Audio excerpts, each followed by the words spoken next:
we thank you all very much for coming here. It's great to see such a large turnout this afternoon for such an important event. We thank you, and I'd also like to thank our candidates for Tatton for coming today and for talking to us about these important issues on climate change, upon restoring nature, and upon biodiversity. I'm David Hume, and I work at the University of Manchester, and that reminds me, if you all turn your phones off, really good idea on that. I want to thank Transition Wilmslow, a local group. We've got a broader movement that work on transition to a zero carbon world, to a sustainable world. Also, like to thank the Cheshire Wildlife Trust, who've supported the event by paying the bill for the hire of the hall. I'd like to thank all of you who already engaged. We had about 80 questions that people wanted to be asked by yesterday morning. I think another 20 or 30 came in. We've taken a selection of them, and we've tried to get a set of questions some of which are based locally about what's happening in the Tatton constituency, some of which are based much more broadly about what's happening nationally or internationally.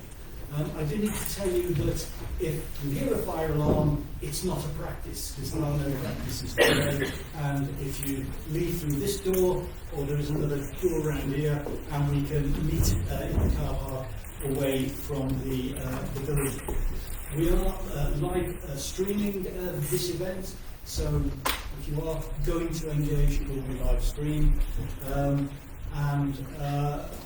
That's most of the introductory comments that we've got.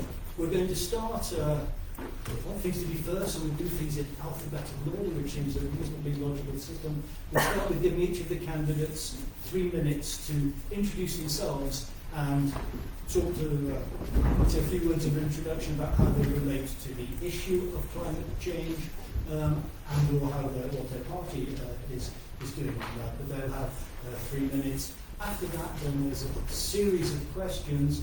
I don't know who you are, but I will ask your name, and if you can bob up and give us your question short and sharp, as it was when you sent it to us. And we will give each of the candidates a minute and a half, 90 seconds, to provide a concise answer to that, to make sure they stick to it. I mean, they're all masters of short, sharp, focused answers, I'm sure.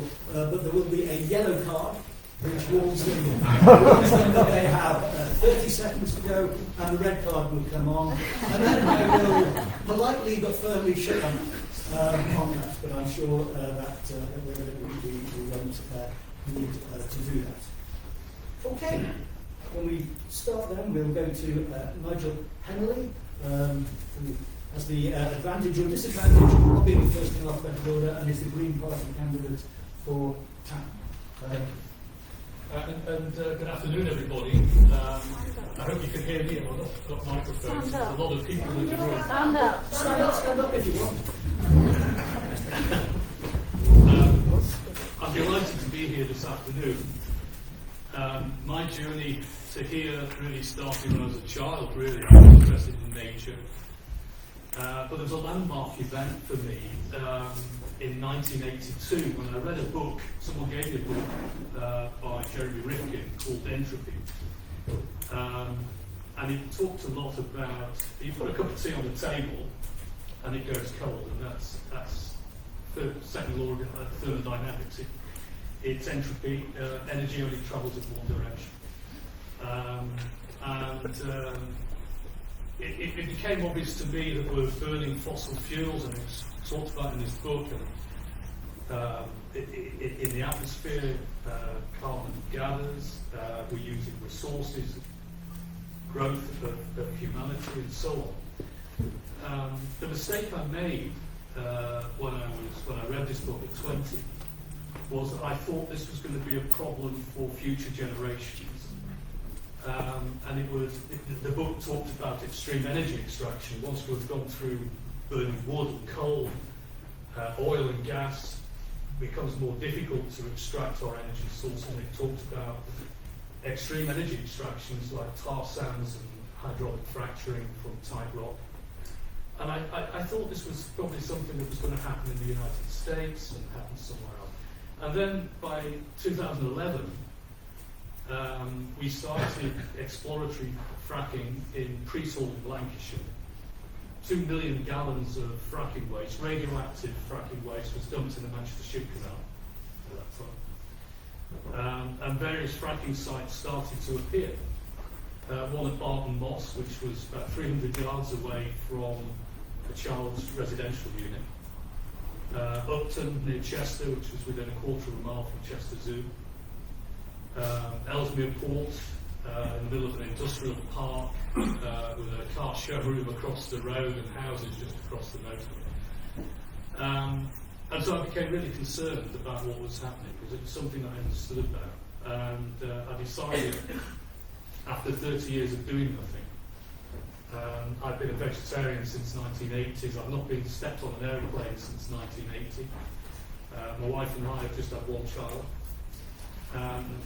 And so I just believed in trying to tread lightly on the planet. But I realised sitting on the hands and doing nothing was no longer an option. It was time to do something. And I decided to join the Green Party.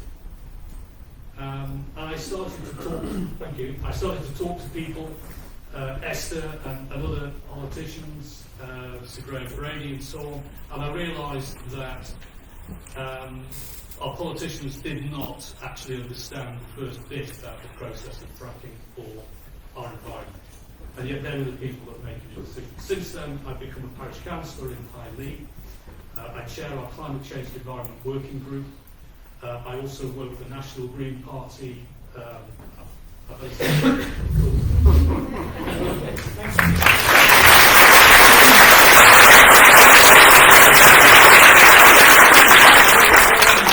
Nigel, and for closing down with red sign came up, Ryan Jude, who is the Labour candidate for Tatton. Over to you. Great, thanks David. First, it's absolutely brilliant to see so many of you here today for the issue that's most important to all of us currently, the climate and nature crises. The science is absolutely clear. Man-made climate change is fundamentally altering our planet and affecting our communities locally and internationally. But the big shift in recent years that the government hasn't been getting right is that action on climate is no longer just the morally right thing to do, but economically the right thing to do as well. Investment in climate and nature means lower energy bills, increased energy security, better economic security, reduced strain on our NHS, and support for our farmers and so much more. These are the prizes that are available to us if we get MPs and a government that takes this seriously. Fighting these crises is my life. I know what I'm talking about. I spend every single day trying to combat them. As an environmental policy expert in my job, I lead a team at a non-profit organisation that advises governments, including ours, working with councils and businesses to go through the transition. And as a council cabinet member, I reformed the way that my council looked at climate action, and we were ranked the top single-tier council in the entire country for our action on climate. Real action, not just words, not just talking about it. Here in Tatton, we're absolutely blessed. We have an incredible natural environment. We have passionate people, all of you guys who really care about protecting it. But that natural environment is a threat. The UK is one of the most nature-depleted countries in the entire world, and this government is off track to meet almost all of its environmental targets. Our rivers are being polluted, peatlands remain at risk with broken promises from the government, U-turns on installation policies mean that we're all paying hundreds of pounds more on our bills every single year. U-turns on wider industrial policy have hurt investor confidence in our economy. And the government's climate plan has been found to have broken the law and been unlawful twice. I'm proud that the Labour Party has an ambitious set of realistic policies to get us back on track. We'll lower bills, create jobs, and lead on climate action. With our new publicly owned energy company to reduce our bills, our national wealth fund to build British jobs and manufacturing again and get our economy growing, and our plans for the clean power by 2030. This is all personal to me as well. My love for climate and nature was nurtured around here. You catch me as a kid, bird watching in the areas around Tatton, hopping around our rivers and going for walks in our countryside. My big fear is that the next generation won't have that same connection. And I look forward to talking about the details over today's Hustings.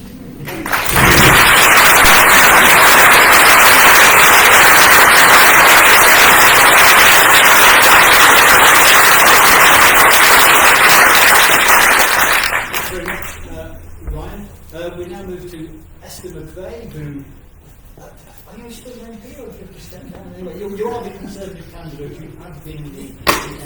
We're all candidates. You're all candidates, all the same now.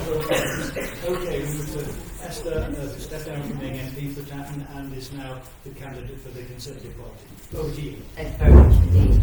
Well, it's a real pleasure to be here and see so many people who are so involved and interested in the environment. We're all here for the same purpose, because we are interested in the country, the countryside, the environment, and protecting the environment, and all of that is key. Because we want to leave the world, the country, the planet, for the next generation in a better state than we have it ourselves. And that is what I think is key and unites all of us.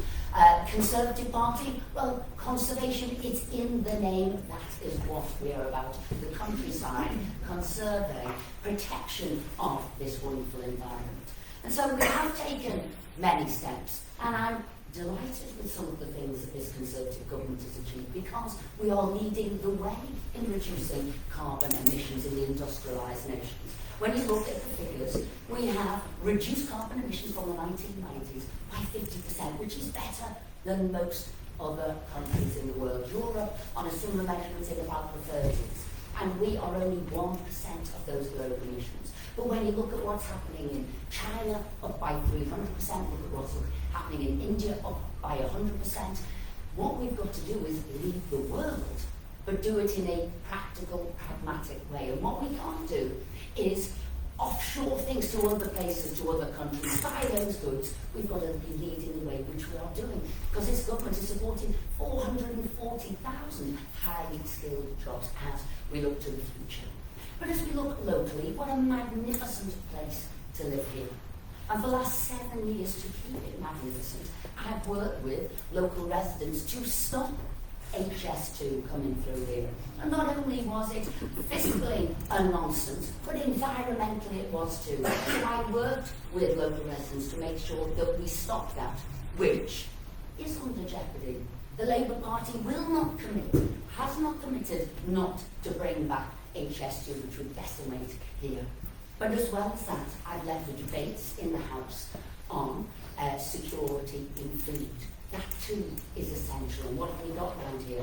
Farmers and growers and producers, and also protecting peat. I've led in the House on those questions here to protect peat and how we're going to do that. But this government too has brought in the blue belt, and that is to protect the waters. We've also stopped plastics going in the waters. Thank you very much indeed. And brought in recently a biodiversity net gain legislation. So we're not just talking about things, we're bringing in rules, we're bringing in laws, but I'm a pragmatist here. We've got to do it in an affordable way. We've got to do it so we bring everybody along with us. And that's what I'm about, a pragmatic conservation. Thank you.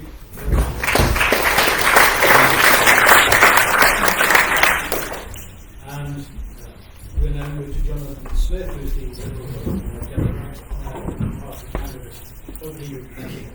Thank you, Transition Wilmslow, for arranging this hustings, for being such a beacon of hope in the battle against climate emergency deniers and backsliders. I've enjoyed attending a number of your meetings and have a huge respect for what you do. You've asked us to be honest and transparent, and I will be. The global climate emergency is an existential threat to us, but even more so to our children's and grandchildren's futures. At the moment, we cannot look them in the eye and say we're doing what we can. This is the last general election to ensure, before it's too late, that we have at Westminster MPs that not only have the necessary understanding of what action is needed, but also the know-how and commitment to work collaboratively with others to rescue the country and the world from disaster. I am proud to be here representing the Liberal Democrats, whose MPs occupy 4 of the top 4 and 6 out of the top 8 MPs who have voted for action on climate change. I was one of the 6 people invited to speak at the Strategic Planning Board in December to object to the due scope planning application for 225 houses on land off Longridge and Knutsford. This site, as many of you will know, has been rewilded for over 50 years. I spoke directly to the councillors and said, today you have an enviable chance to do more for the environment than many of us could possibly dream about. I was pointing out that as local leaders they had a bigger responsibility and bigger opportunity than most members of the public or even campaigning groups to really make a difference to the environment. An MP has an even more influential role, and as a national champion for the environment both locally and nationally, the responsibility could hardly be greater to help prevent the irreversible damage to our planet. To be an effective environmental leader for Tatton and for the country, your next MP must have 4 things. 1, an unwavering record of support for measures to reduce the impact of climate change. 2, a credible track record of doing the hard work here in Tatton and of getting results. 3, an understanding of how an MP can use their role to help strengthen the voices of our local environmental action groups. And 4, the experience to become a parliamentary leader on the climate at Westminster. I'm confident you'll find that I passed each of these tests. When in 2019 I finished the general election, some of you may have assumed, yes, thank you. Some of you may have assumed that, like some politicians, I would have gone away and only appeared again in time to ask you for your votes. I did the opposite. I have been campaigning across the constituency and writing frequent letters to the Knutsford Guardian on a range of matters all this time. I've proved that I care about Tatton, its people, and its environment.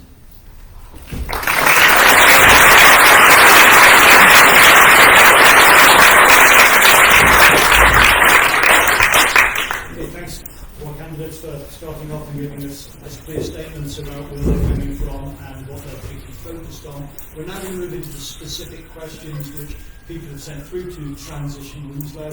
And as I said, we've had a large number of those, and from a great range of folk who've been very keen at the way that particularly youths and even children have engaged with us, so that we've been able to look at a whole variety of different questions. The first question will go to Nigel Henley to start with, and then we'll move across the board here. Gary Parker. Hey, David. Gary, yeah, okay, Gary. Thank you, Chair. Can everyone hear me over there? Yeah. Okay, good morning, candidates. The role of an Afternoon, even, okay? role of an MP is to represent their constituents. However you are, they are, also leaders. Does each candidate think that there is a climate emergency? And what practical steps would each personally take to demonstrate leadership on dealing with climate change, both within the Tatton constituency and in Parliament if elected? Thank you. Thank you. Is the climate emergency, what practical steps and what would that mean for Tatton and for Parliament? Thank you. As a member of the Green Party, over the last 12 months or so, I've been a member of the National Green Party Climate Emergency Policy Working Group. So it's a group of experts and scientists that gather once a month.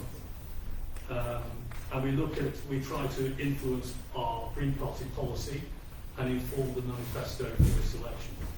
So we're very much, and I'm very much, informed on the state of the climate and the state of our planet, and I'm very much involved in solutions of what we can do on a practical level as an MP and as a political party. What I have learned over the last 12 months is that the situation that we are in is very complex. When you get into climate science, it is very complex, and hopefully we will get on to a couple of these complexities this afternoon. But if we're going to tackle the complexities of climate science and the constraints that we have on the planet, I think climate change is a symptom of a wider issue, and that wider issue is overshoot of energy and resources. And what we need to do is look at our whole economic system and how we can address that. And that, I'll leave it there for now.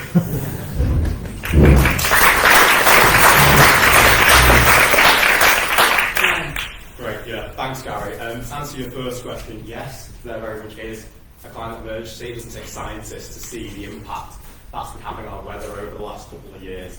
I always say, judge me on my actions and not just my words. As I said, as a councillor, I've already achieved a lot, and now I go around to other councils, other parts of the country, and I talk to them about how we've done stuff and where the government's been falling short and where we should be doing more. I'm also an advisor on Labour's Climate and Environment Forum, which means that I am trying to bring us further forward as well on our policies.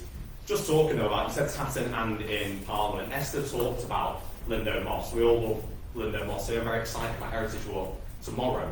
It's all good talking about what happens in Tatton, but one time there was a vote on protecting peatlands to stop the burning of grasslands at upland peats, Clause 24 of the Environment Act, for those of you that are following this closely. Esther voted against it.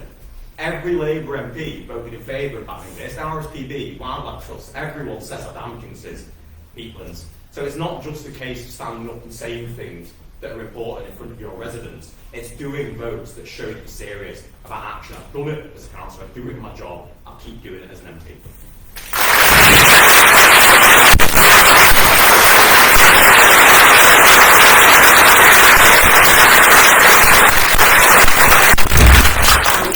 Esther. Thank you very much indeed. So, climate emergency, I'm always cautious of the use of words, and are they unnecessarily emotive? Because what I do is I work with all of my residents. I've had over 1 million emails since 2017, and I balance up the needs of whether it's farmers, whether it's business people, whether it's local residents. So I did fight against everybody to make sure we didn't have HS2, because that was so important for the local area, for the environment, and for the countryside here. So I fought and battled for that. For the green spaces here, for planning permissions, how I protect the green land here. This is what the Conservative Party wouldn't have, whereas Labour would be building all over our green spaces, something they've come forward to. I'm working with the farmers. Let's look at how we've got to look after them. We can't have the prices of oil going up too much for them. We can't have the prices of the pesticides going up for them. So I've worked with all of them. So like I said, my things are about affordability, deliverability, security and energy, affordability and reliability of all those things. So I'm a pragmatist. And I make sure we have renewables where we can. I make sure we use other things where we can, but that is what it's all about, balancing off everybody's needs. But do I believe in the environment? Absolutely. And is this government leading the way in reducing carbon emissions? Absolutely, by the steps we have taken. And I'm proud of that. And I will stand by my record on all of that for Tatton. Thank you. And we now move to Jonathan. Yes, Gary, there's an emergency. Don't be taken in by any of the peddlers of myths. They're not right, including people say not all the scientists agree. 97, 98% do agree. It's an emergency. What do I do personally? Actually, before we came out today, I did my own self-assessment against these tests that the UN set for our personal conduct in relation to the climate. I scored 8 out of 12. Now that's not disastrous, it's not particularly brilliant, but it's not bad. I would make a personal commitment to increase that 8 up towards the 12 during the time I'm your MP. What would I do for Tatton? First of all, I would not forget about the campaigns that I've been involved with up till now, like Longridge, like night flying over South Knutsford and Morley. I would carry on and make sure those campaigns are completed. I would want to make sure that you and other environmental groups brief me regularly on issues to do with Tatton, and I would represent those issues in Parliament. And at Parliament, I would vote alongside Lib Dems who vote for action on climate change. And I would do that consistently, and in particular, because it's such an emergency, I think it's essential we work with other parties and others with the same commitment as ours. So those are the two main things I do in Parliament.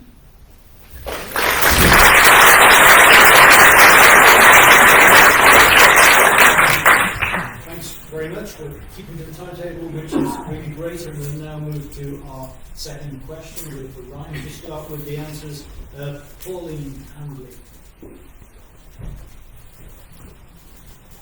How would your party make absolutely sure the UK reaches net zero by 2050? What are your party's plans to set legally binding carbon budgets to act as stepping stones to the 2050 target? Thank you. So, net zero by 2050. Over to you, Ryan. Yeah, thanks, Pauline. Yes, we definitely are committed to obviously reaching net zero by 2050. I touched on opening remarks that the High Court has found twice that this government's plans do not adequately show how we're going to reach net zero. We will, of course, reassess that and make sure that our plans are completely in line. I will say one thing that I was happy the government did recently. They were threatening to carry over a surplus from their last carbon budget to offset their future one, which would have breached all the plans that are in the climate act. So I'm glad they didn't do that. We would never carry over surpluses. I touched on some of our plans earlier. Our 2030 net zero grid target is leading and something that's going to be absolutely crucial because the other industries that then need to decarbonise, buildings, transport, agriculture, the electricity system is going to really support them. So that's the first major step. Labour will also be introducing a net zero nature test so that major decisions will be looking at their wider impact to make sure that everything is on track to meeting that goal. But one thing that we won't do is say that this is something that's happening 20 odd years in the future and say that we're not going to think about it now. We have a 68% reduction by 2030 that we need to meet. The Committee on Climate Change has recently said this government is wildly off track to meet that. That's only in a few years' time. We're committed to making sure that we hit that and that we have the plans in place from the minute we get in, if we get in.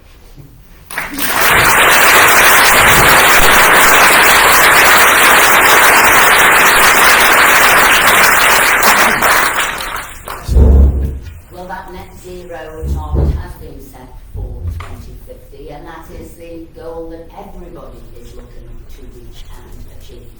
But we've got to do it, and I will say this again, in a practical way by which we take everybody with us. And Rishi Sunak has taken a bold and brave stance because he listened to people who said you've got to ban cars at a certain time and ban diesel and ban petrol cars and ban oil and gas boilers, and he actually has slowed down that transition. Why? Because people came to him and said you will push us into poverty.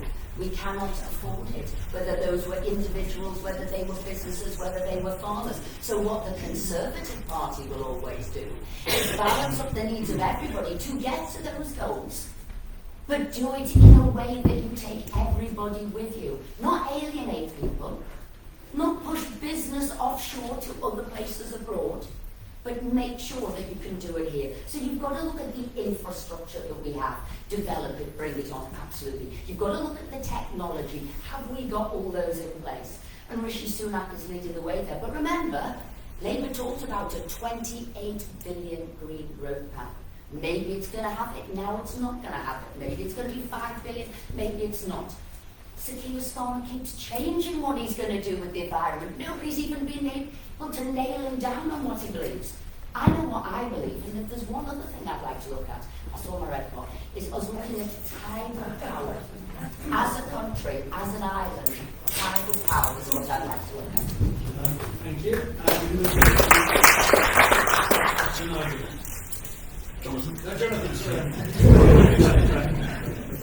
You see, we can't afford to go at the pace of the slowest, can we? We cannot afford to do that. No, Esther, not everybody agrees to only look at 2050. The Lib Dems are committed to 2045 at the latest. And do you know what the two biggest potential solutions to the major crisis that we have across the globe and in this country? They are actually farming and forestry and land use on the one hand, and energy on the other. If we can get those right, solutions in those areas will by far and away dwarf the other areas that we're working on. So our party will make sure in the classic 2080 that you put your effort, your money and your energy into the 20% that are going to get you the 80% of value at the end of the day. There are a lot of things, and you'll hear a lot of this afternoon from our parties about the things we would do. The one thing I would like to mention in particular, following Esther's comment about it isn't affordable, the Lib Dems would provide free retrofits for low-income homes and tax incentives for other households to reduce energy consumption, emissions, fuel rates and reliance on gas.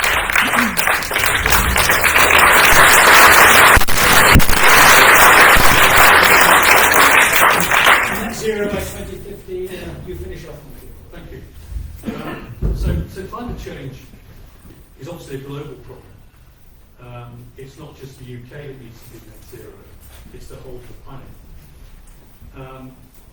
And if we look at the EU directive, which is a legal process, a bit like our Climate Change Act 2008, what it asks for is that by 2030, that we are 55% net zero, just in 5 years, and by 2040, 90% net zero, and that's just in 15 years. Now, the problem we have with energy is, and our economic system, is that for every 30 years, we have to double our energy base.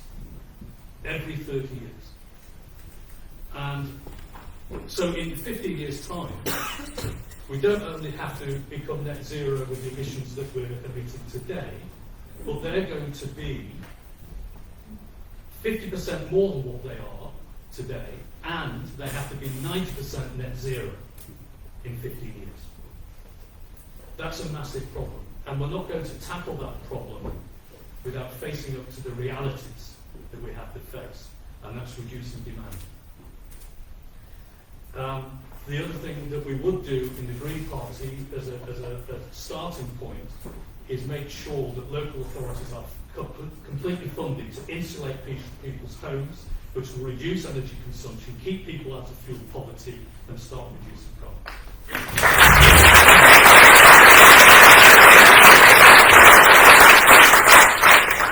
Okay, thanks. We'll move to the third question now. This question is from Brian Tyler, but I'm going to read it out because he hasn't been able to make it today. Esther, during the COVID crisis, the government policy was to follow the science. If elected, would you apply the same approach in dealing with the climate crisis? And would you accept and apply the recommendations of the UK's official climate change committee? So the question is on following the science. Following the science on COVID and lockdown, I think that's why we've got an inquiry to make sure that we did include it. Now, you can check my votes on the House, and there wasn't a first vote on COVID lockdown. We went into lockdown, and I agreed with that because we didn't know what was happening. But after that, I didn't agree with the lockdowns, and there wasn't a set scientific view on whether we should have lockdown or not.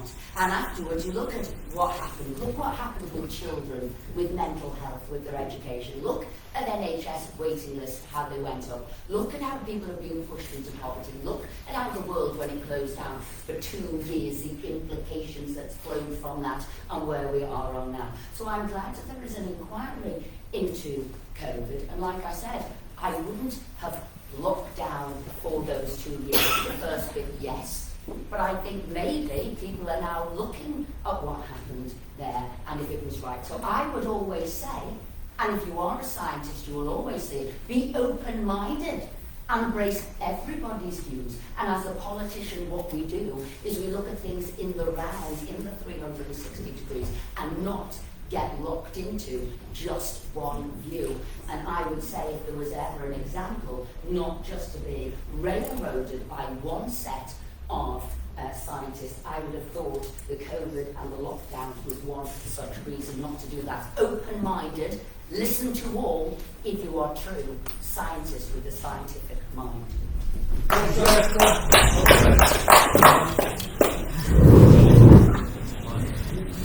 The best example I can give is when I was the Director of Social Services, I had a number of key advisors, legal, finance, HR and so on.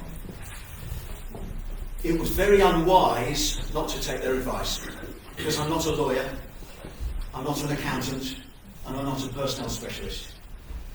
It was very unwise not to listen. And if I was your MP, I would be very unwise not to listen to the scientists, as I was saying to Gary, most of whom, 99%, actually agree about the climate. However, as Director of Social Services, I took responsibility. And if I decided to accept their advice and use it in my actions, it was down to me. If I decided to turn it down, it was down to me as well. So yes, most of the time I think I would find myself agreeing with scientists. Secondly, even if I agreed or disagreed, I would take a decision and I would be held personally and politically accountable.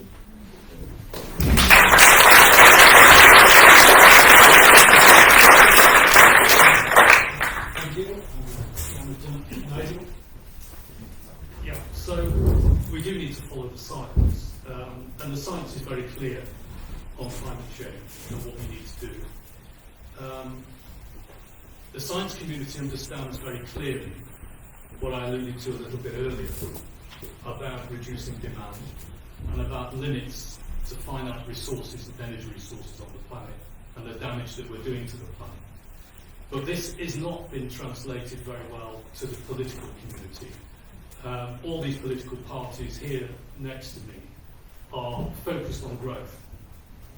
So on the one hand, we have an environmental strategy of reducing our effect on the planet, reducing emissions, reducing our impact on the planet, nature, biodiversity loss, and so on. And then here we have an economic policy talking about growth, talking about more fossil fuel burning. We can't have growth without more fossil fuels. We can't have growth without more impact on the planet and more resources. To do the electrification we need in the next 30 years, we need to mine all the copper known that we've ever mined in the history of man again in the next 30 years. At our current extraction rate, that's going to become scarce in the next 10 years. And you can say the same about every other commodity that we need on the planet.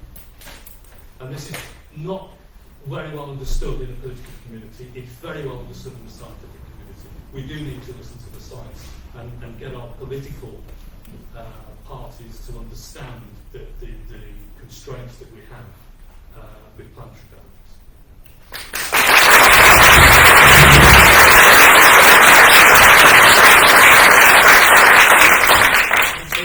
Ryan? Yes, we absolutely have to follow the science. The Intergovernmental Panel on Climate Change now says it's unequivocal that the evidence shows that man-made climate change is why we're experiencing what we're experiencing now. If a scientist to use a word like unequivocal, it's really difficult. So we know where we are, we know we have to listen to them. I work quite closely with the Committee on Climate Change in my job. I think they're a fantastic bunch of people, full experts in their field. And as Jonathan was saying, we would do well to listen to these experts. I'm not a scientist, I've worked in finance for renewables, I work in environmental policy now.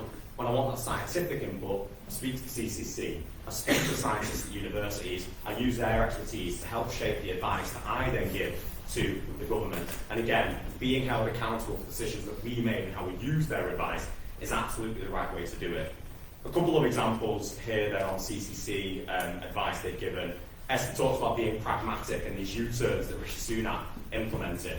The CCC's letter immediately afterwards said these are highly damaging to us meeting our net zero targets and would end up costing all of us more on our energy bills. The reversal on private rented sector is going to cost people in private rented sector £350 a year more on their bills. So I would listen to that and I would say that was the wrong decision to do. The government's also introducing transition plans for big businesses. Again, a good thing to do. but they refuse to commit to being 1.5 degree aligned. The Labour Party is absolutely clear. If you're a business, if you're a financial institution, you also have a duty to be aligned with the science, which is why we'll be making them 1.5 degree aligned.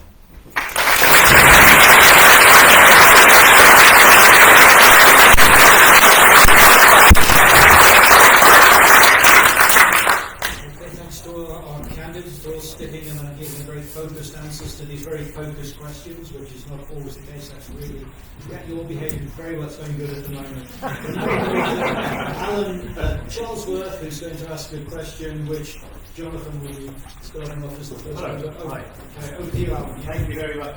Actually, Jonathan and Nigel have already covered it, but does your party have plans for a scheme to financially and practically help people insulate their homes to a better standard? That's a very good question. It's getting applauded. Home insulation. Yes, as you will have gathered, the Lib Dems do. We recognise that as one of the potential challenges, as Esther has pointed out, to the notion that we have to do things fast because it's an emergency. One of the big challenges, of course, is yes, countrywide, but also individual affordability. My own view, and I'm probably repeating what some of the key scientists have said, if we begin either individually or as a country to start with the question of cost, we're lost. Now, I'm realistic enough to realise that you can't be silly about cost either for the country or individually, but it has to be addressed.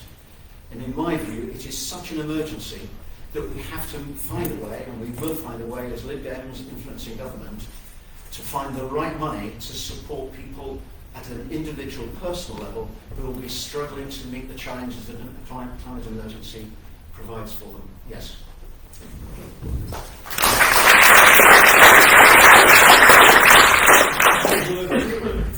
So, I chair, my vice chair of the Gender Voice Panel, which is a major housing association in the Northwest. I represent in that panel about 30,000 social housing tenants across the Northwest. And one of the things I've been involved in over the last couple of years with that panel is encouraging to invest in insulation and retrofitting homes across the Northwest.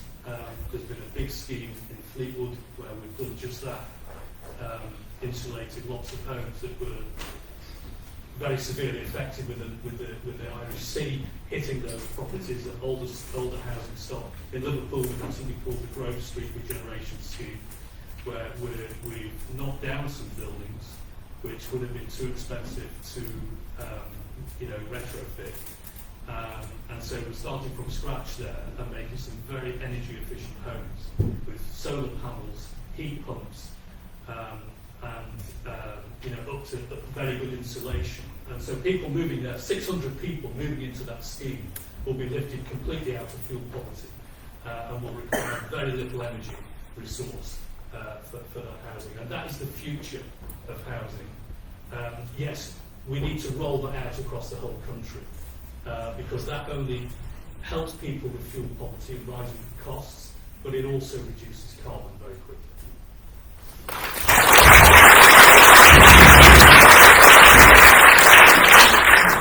Insulating homes is an absolute top priority for the Labour Party. I'm always saying the cheapest unit of energy is the one that we don't use.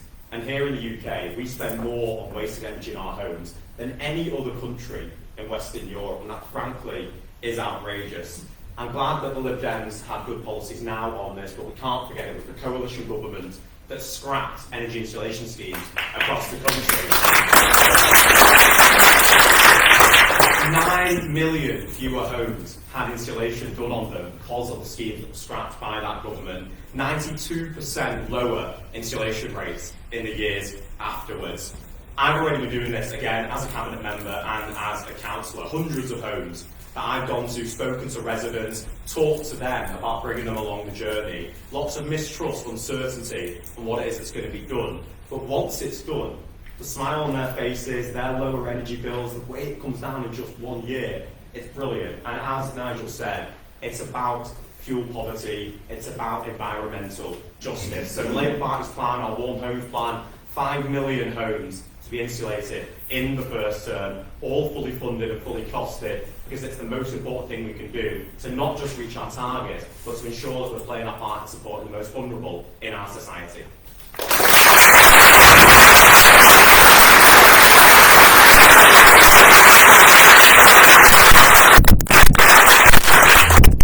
Yes, we've helped with insulation, and we certainly have already, because that builds upon what an individual can do, personal responsibility, and what the state can do as well. How do you support those people? And we have to look at other things, which are new methods of building homes, new materials, new ways of doing things. So you are energy efficient going forward, because our old buildings aren't energy efficient.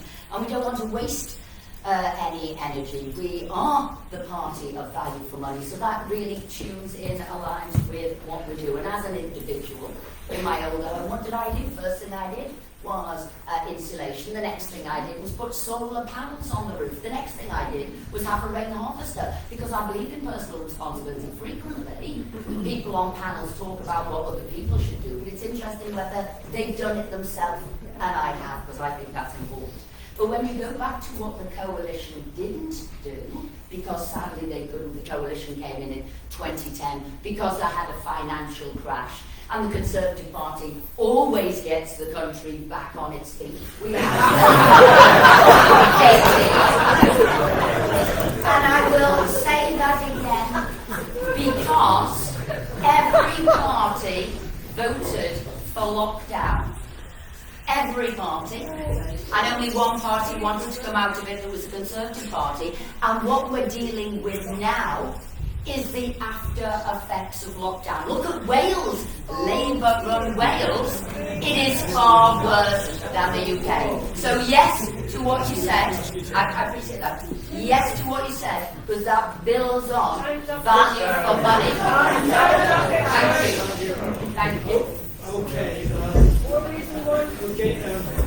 Thanks very much for the answers. I've just looked as though there is an agreement that home insulation is an absolute priority on all sides of this table, and across the room that home insulation, whoever wins the constituency, whichever party wins after the election, it looks like home insulation. We'd like to be high up on the agenda. We're now going to move to our fifth question. We'll be starting with neither with this and Matilda. Matilda. I graduated studies last year, and we only briefly touched on climate change in chemistry and biology. What would you do to make sure my generation is fully educated on climate change, so we can go on to solve the problems that we are going to face?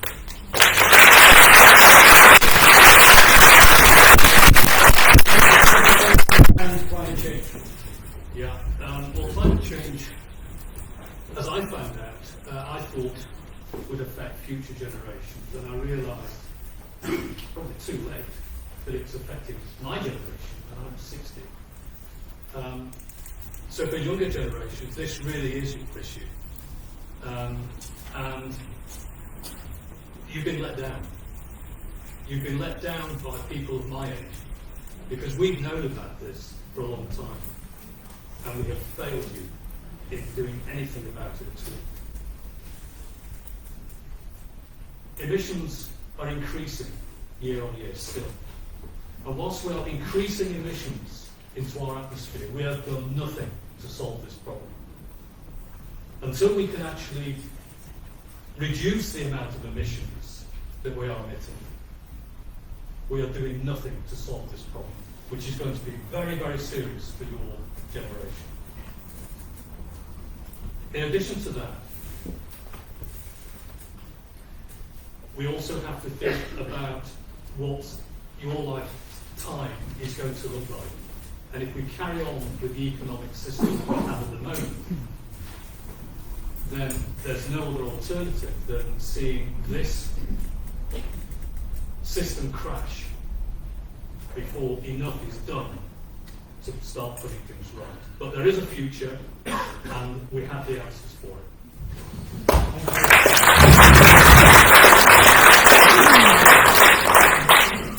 So firstly, thank you so much for asking the question. One thing today, it's great to see the young people here because it is your future that we're fighting for here. I touched on this earlier. My love for climate and for nature, my passion for it, came when I was a kid. So I used to go out, watch birds, loved it. It was how I used to pass my time. But when I became an adult, I didn't know what I could do to help, but I'm happy that I managed to find a role that I can do. But it's on us to show you guys what it is we can do to support in the future. So I guess 4 things that I would do. One is lead the way, so continue to be outspoken and lead on this. Continue to go and speak to schools and to youth groups, which I always do. Ever since I started this career, I regularly go and speak to kids about how they can help whatever it is that they choose to do. Second is working with our communities, so with Transition Wilmslow and groups like that, working with you so that we can all go together on this journey. Third is building jobs for the future. A big part of our investment plan is to look at what are those industries for the future, how are we going to fill them, how can we support kids coming through to get those careers. And then finally, ensuring that the education is right. You mentioned that some of your science subjects touched on it briefly. I'll praise the Tory government on introducing a GCSE on climate change. It's not coming yet, it's coming in a couple of years' time. We're fully committed to see that through. I think that's going to be a game changer, but ensuring that we give people the tools to be educated, create those jobs, and continue to lead the way is what I do for young people.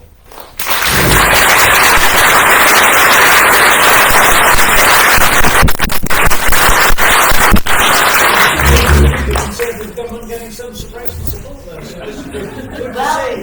it is. If only we did for all of the other terrific things that we've done in the environmental space as well. Because like I said, we're leading the way in carbon reduction, reducing emissions in the industrialised world. But I tell you what I will say, going round all the Tatton schools, senior schools, primary schools, actually, they're getting a good in education on climate change and the environment and conservation. They're doing a lot, whether it is in their science classes, whether it's their geography classes, or whether it's their other classes. So I've been impressed by what I've seen. But what I'm most interested in is solving the problems of the future.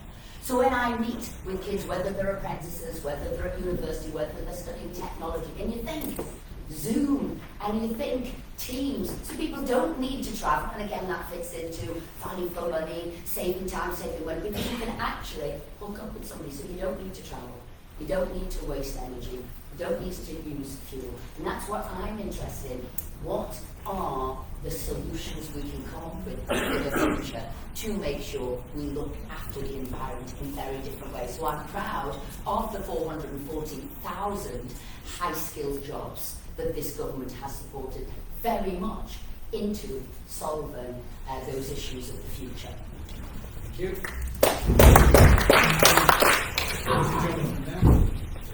Well, questions make me think, which is not a bad thing, is it?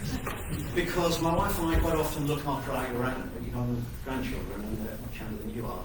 And like Esther's saying, actually we've been quite impressed with the extent to which they know about climate issues, and the extent to which, when we go to national trust properties and so on, expressions and so on, there's a lot about climate.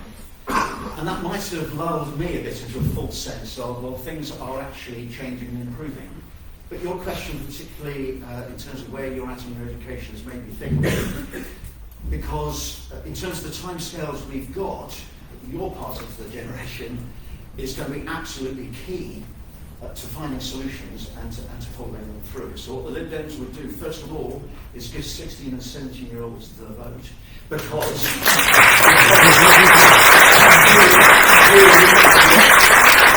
I've got a real stake. Even more, in terms of the solutions, even more than our younger grandchildren.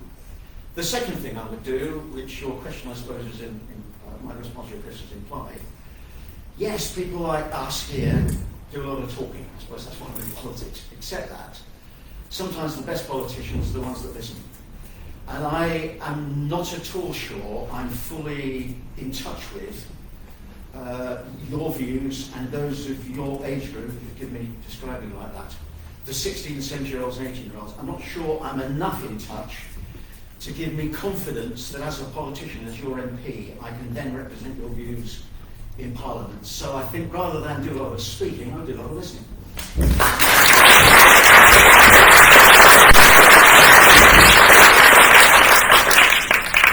Okay, thanks for that. We now move to Carol Bonetto. Carol here.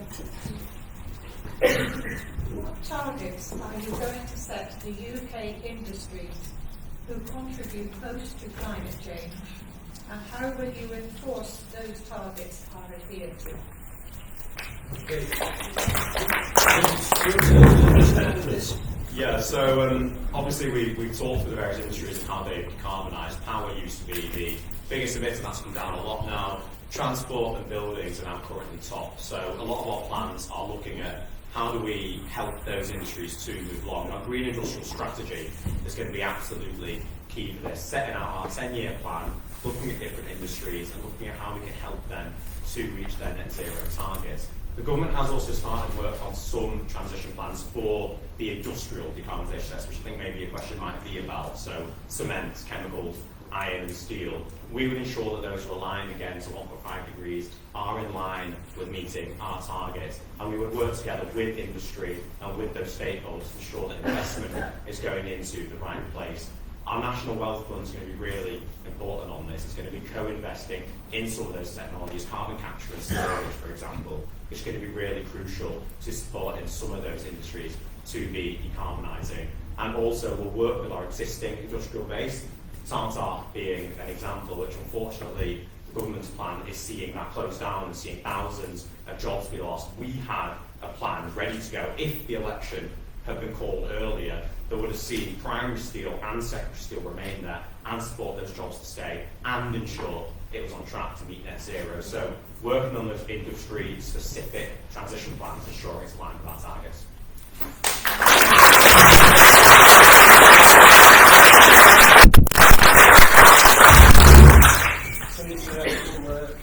And that's why I think that the transition is key. How do you move from one to another form? And this is it. This is the new technologies, the new materials. Working with universities, particularly Manchester universities, that lighter, better, cheaper, stronger, firmer materials that will give us some of these changes. I'm looking here, achieving what we've achieved.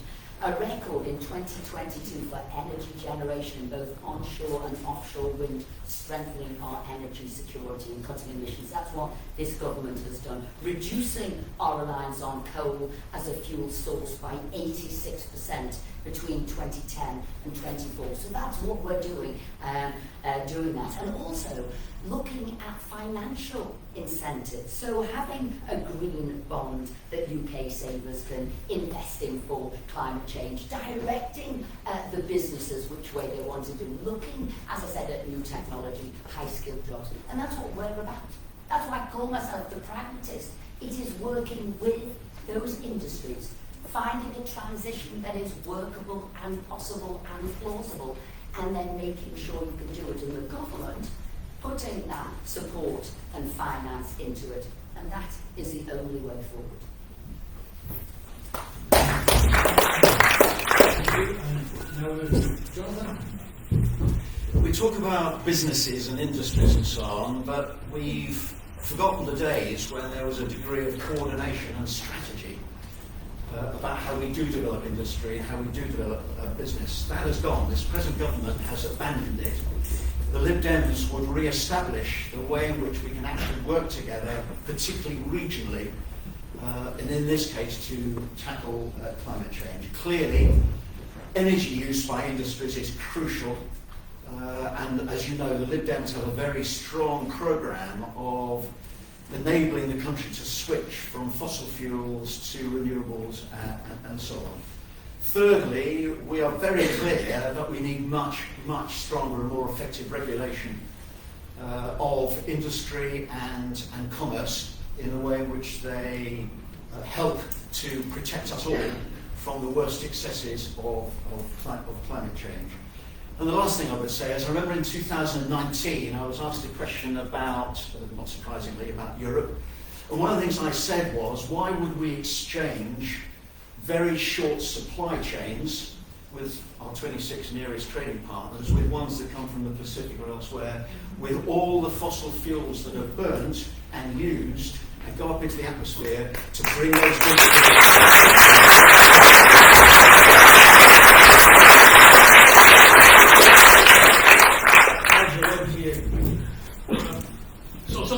clear that globally we're running on 30% renewable energy. And here in the UK, 44.5% renewable energy. Great. But what they actually mean is that's electricity generation. Electricity generation accounts for just 18% of our energy base in the UK. And if I'm being generous, half of that's coming from renewables. That's the size of the problem. So for our global energy base, we're still running on over 90% fossil fuels. It's a massive problem. And as I mentioned earlier, we have to reduce that by 90% in the next 15 years. And what have we achieved so far? About 9%.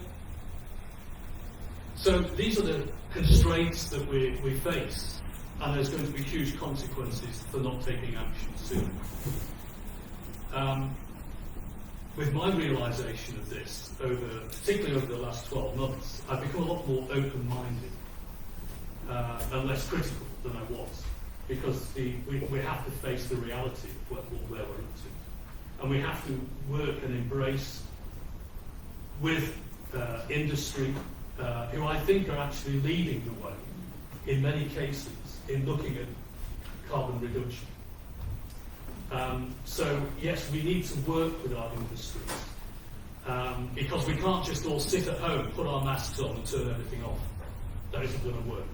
If we did that, it'd be great, because our carbon emissions would go down, don't they? But that isn't going to work. And to date that transition is going to take 4 decades. We haven't got 4 decades. And that's the reality of the world.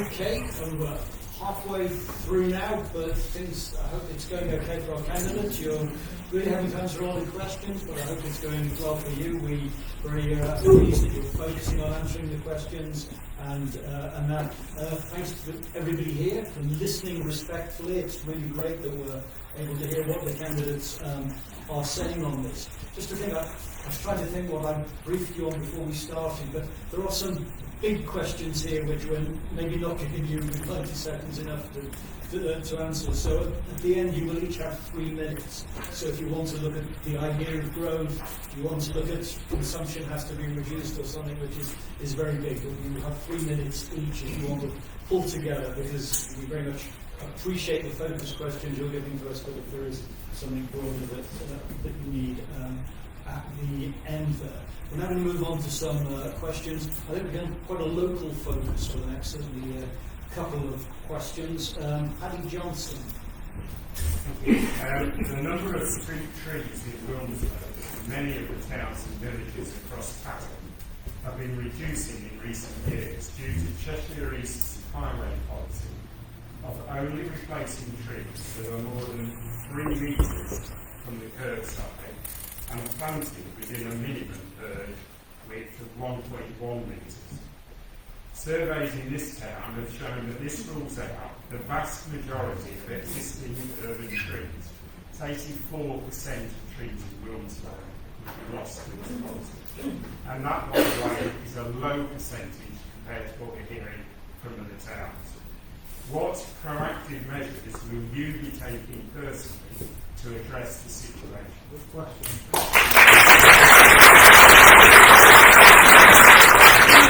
This is something that we maybe haven't seen too much in Wilmslow yet, but people in Sheffield are certainly really much concerned about the way the city is being transformed by that. Esther, was it over to you? Well, that's shocking, isn't it? And that is something we've got to change, because what do most people like about our area, our place? It is the trees. It is what they do, it's how they help the environment. And I will say that it is a Labour-led Cheshire East. And I do meet with them on a regular basis to try and make sure they adhere to what they should be doing and do reflect the views of the people on the ground. I mean, the Conservative government, I've just looked at this, planted almost 18 million trees since 2019 because we agree with what can we all do? What can we do locally? What will have a massive effect for the people, for the environment, for the countryside, for the country, for the towns, for the cities? And that is one prime example. So I'm telling you, that would be one sure thing I would pick up straight away with the Labour-led Cheshire East Council. Thank you.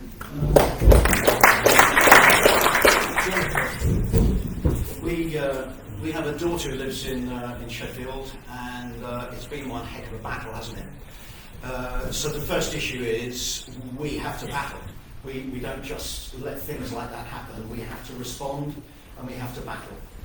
That's the first thing. And as your MP, I would lend my full support to that process. Absolutely.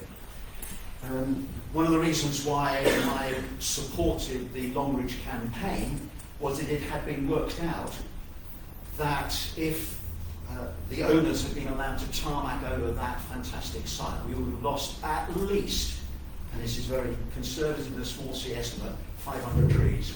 And I just found that incontrovertible, that was going to happen. And I put myself, as you know, and worked very hard behind that campaign to ensure that it didn't. I think the final issue would be, as your MP, I would want to be regularly briefed by this Action local environmental group, and what I understood from the meetings I've been to with Transitions, a growing network of collaboration amongst the action groups across Cheshire East.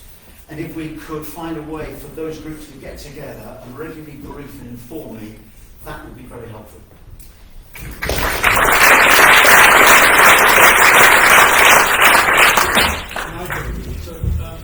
I noticed Zoe sitting over there. 5 years ago, Zoe and I hosted an event for the leaders of Cheshire East Borough Council with a climate change information event. And now I'm a parish councillor. I work with Cheshire East, or encouraging Cheshire East environment strategy, which they produced in 2020, which is very ambitious, and we support it. There is also a Cheshire East tree group, which as a parish councillor I'm a member of and contribute to on a regular basis. So I'm very much aware of the tree issue and the street tree issue in particular with Cheshire East, and it's something that I would personally very much support and would look to lend my support to.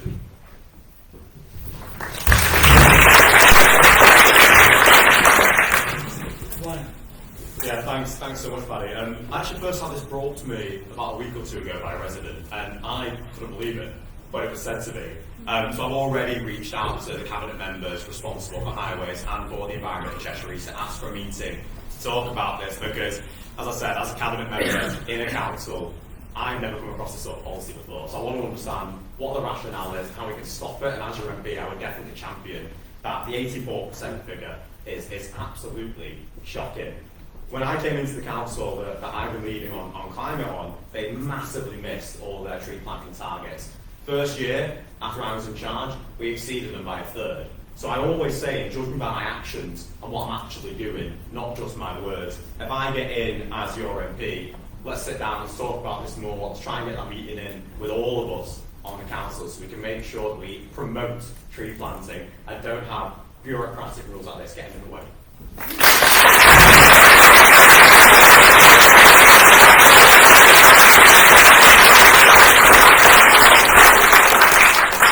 seem to be in a consensus on that. We've got our 4 candidates who are going to take care of the trees. So hopefully Wilmslow will definitely be remaining green. Parties or whatever. The trees being there underneath the leaves. That 84% figure is really terrifying. So we have to do something. Let's move now to Teddy. I think it is. Oh, Teddy, yeah. Chair, John Broom from here, after playing the ball. How do you plan on tackling pollution in our workplace?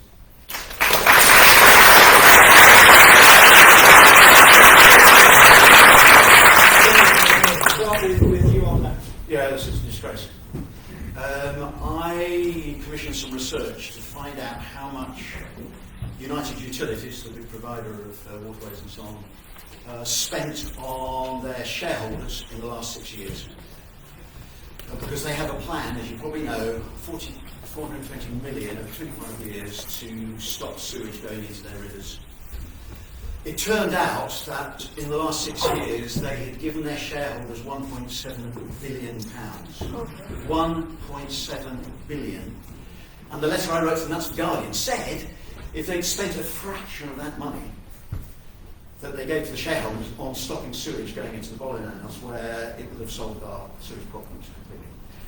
The Lib Dems have 3 key things to do with the water companies. First of all, to make them into community benefit companies, so they're not for-profit companies. Secondly, to make sure that the bosses of those companies get no extra money until they're sold. Thirdly, to replace Ofwat, which has proved to be a really weak regulator, with some organisation much, much stronger.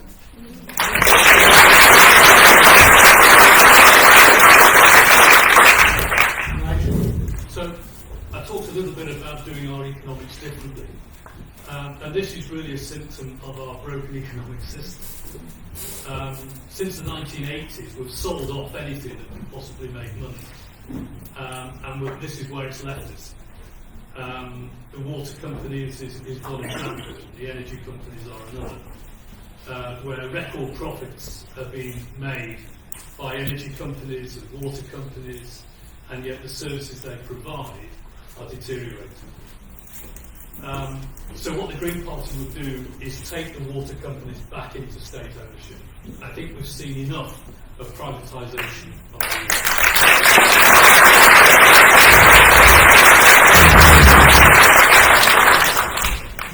You're going to get violent agreement on this. Thanks so much, Teddy, for asking the question. I used to play in those rivers, and there was never any worry of anything happening to us. And I've had quite a few people reach out to me saying their kids are getting ill for playing in the Bollin. It's an absolute disgrace. This government should be absolutely ashamed of themselves. The Bollin had thousands of hours of pollution over the last couple of years. We've had thousands of fish die, not just people getting ill. And they've been turning a blind eye to it. To scale up Jonathan's number for United Utilities, £25 billion in bonuses have been paid out by all water companies since the last election, while our sewage has been going up. It's an absolute scandal, absolute scandal. We have a few plans, Labour. So the first is putting them all under special measures, giving the regulators powers to completely block bonus payments immediately, criminal charges for repeated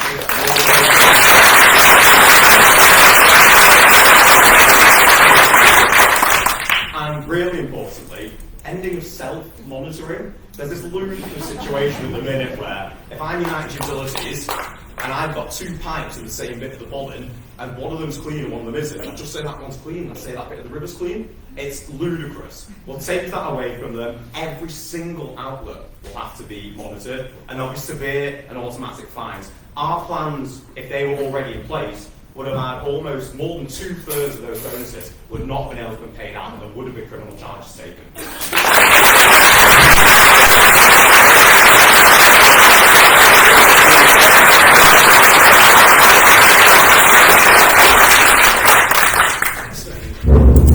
Well, we are in accord here because the first thing we need to do is prosecute those companies. Now, we have had 59 prosecutions, but they need to have, which is being brought through, unlimited fines for what they are doing in this issue. Ofwat, as well, has got to get a bit more teeth about what it is doing. Money cannot go to shareholders of a failing company because that is not right. And what we have done is secured £56 billion worth of funding from those companies to make sure now that they have got better system for the storm overflow pipes. And the other thing what you've got to do, to know how bad the issue is, you've got to measure it as well. That was not measured in 2010. We now know what is happening in 2024, and therefore it is imperative to stop what is going on and hold those companies to account and prosecute them, because we want waterways we can swim in. Thank you.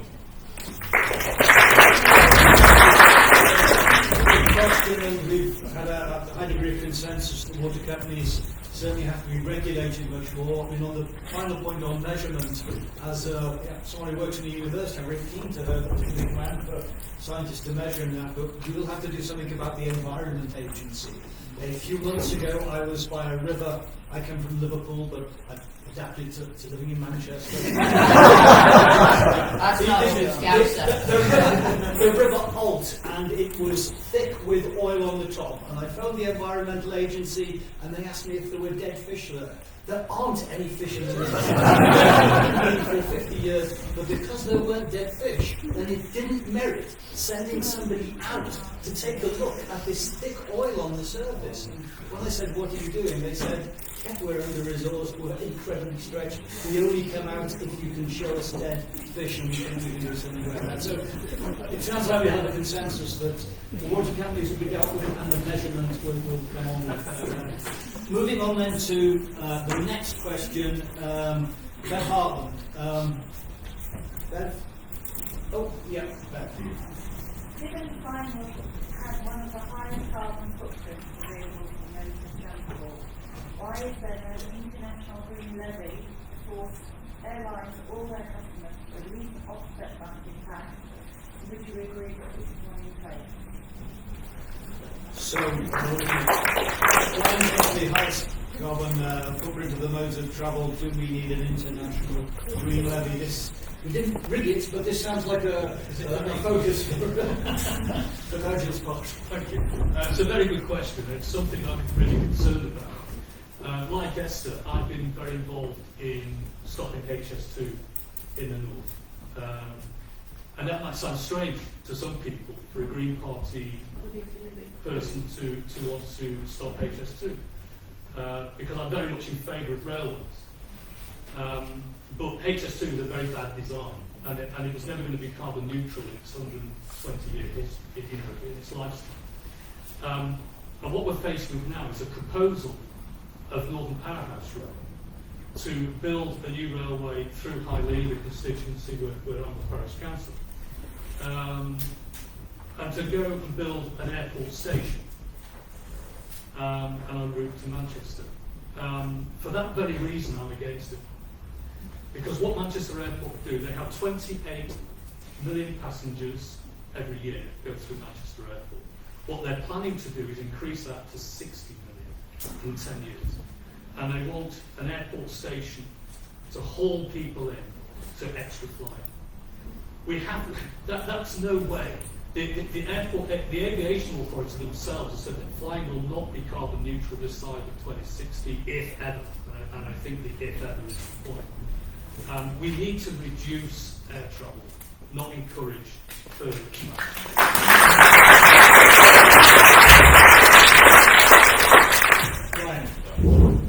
Thanks very much for your question, Bev. So flying is currently around 7% of the UK's emissions, so it's definitely something that we need to get a grip of. There's obviously jet zero strategy this government has to try to get to net zero aviation. Whether the actual policy they brought out after that help achieve that is very questionable. I've done some work in my job on assessing the policies on sustainable aviation fuel. Let's just say that the current incentives that they're trying to implement, the plans to build plants here, aren't adequate to get that level of investment. So if we want to have any sort of flying still, we need that transition to sustainable aviation fuel, and we need the right incentives, which our industrial strategy will be looking at. But what I'm always keen to say on this sort of thing, and this comes back to affordability earlier, is if we currently look at our domestic travel system, it's often cheaper to fly from London to Glasgow than it is to get through. And that is absolutely ludicrous.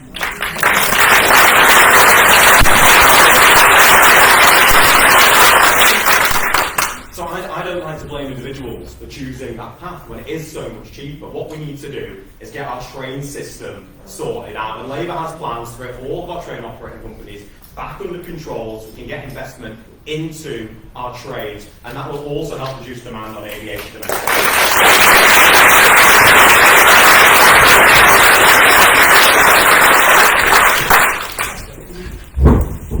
I always think before you fly, you've got to ask yourself, well, what is the alternative? Do you need to fly? So I'm not somebody who'll be looking at putting taxes on everything, putting more levies on everything, but I do need to think, well, what are you doing? Could you do that? Do you need that flight?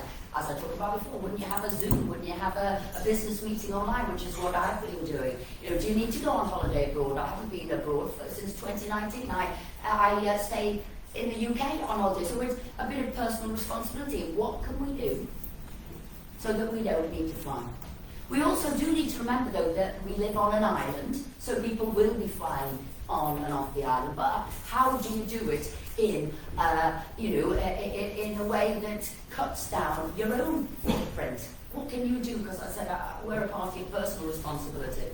But, as was alluded to there, the government is looking at alternative fuels, alternative technology, alternative aviation, so that we can bring down those emissions through technology. Because I do believe our saviour is future technologies. It is future technologies and our personal choice as individuals, how we live our life and what we do. So I think that's what we've got to do to go forward. And that is what this government is doing. Technology, government support, but what are we doing as individuals?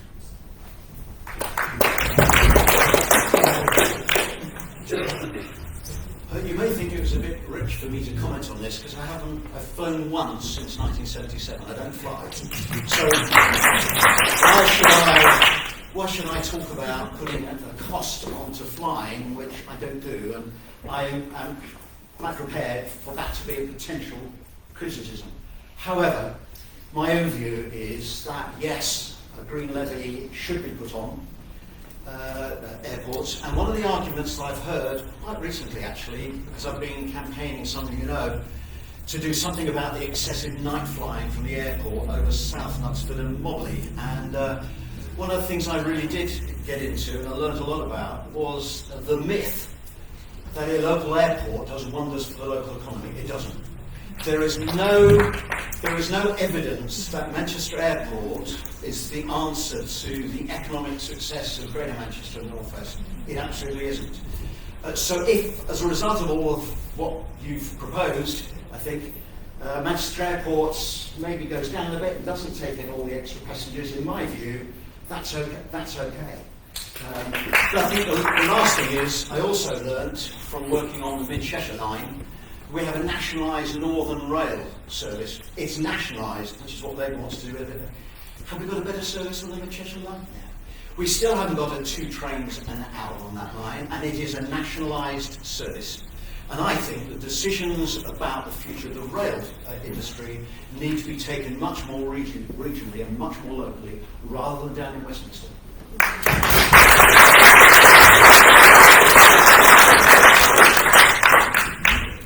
Responses there about technological change, about the personal responsibility. I've put my academic hat on and actually thinking about some of the things that have been found out about this. One of them is appalling. It is that academics talk a lot about the problems of carbon emissions from planes, but they're also excessive users in the top 5% of the group. But the other thing is the inequality of it, and certainly a constituency like Tatton, which is a better off constituency than per capita. We deliver much more carbon emissions because we tend to use flights much more, so this personal changing personal behaviour that our candidates have talked about does seem to be a very important element of trying to take this forward. Let's move on to a question now. I think it's the 10th question. We're doing very well from Alice. Alice? Yeah? Alice, yeah. So, I don't live in a flood zone, but on New Year's Day, after 2 rainstorms, the local river flooded our house. The fire brigade wouldn't come, and my parents had to carry me, my disabled brother, and our other brother, who was 3 years old at the time, through the deep water. It was really scary, and it's even more scary because climate change is predicted to keep making the UK wetter. I don't feel safe in my own home anymore. What are you going to do to stop this quickly?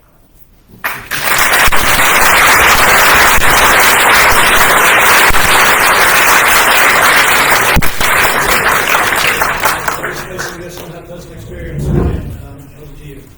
Alice, thank you so much for asking your questions, sharing your personal story, and thanks as well to your family and your parents for getting you through that. I can only imagine how it must have been. The effect that you talked about here is what we're going to see more and more of with our warming climate. And we've talked a lot today about net zero, but that's obviously the mitigation side of it.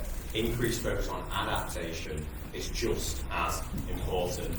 And the Committee on Climate Change has said that the current plans that the government has on adaptation won't be sufficient to support our current infrastructure, and flooding of homes is absolutely top of that list. We're going to be setting up a flood resilience task force as the Labour Party to look at this in the whole. So looking at how it's going to impact homes, towns, villages, but also agriculture. They've been suffering a lot with reduced yield because of our flooding. Ensuring that we have a well-adapted country is really, really crucial. And then also linked to this, and in my role as council, I've worked with a lot of families who had their homes flooded, and they now can't get insurance because of the way the insurance industry is set up. You know, it's there to help you get a payout one day, and then they say, oh, you've been flooded, so we can't help you anymore. Working to ensure that they're providing the protection for families who need it is absolutely crucial. So thanks so much for sharing what happened. I'm so sorry that it did, but we are going to get a grip of that and get it.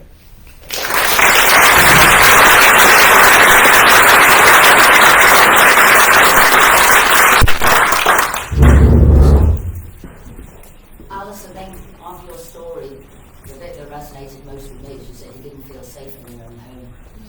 And that actually is a horrible place to be, because I think that's what we all want to be, safe in our own home.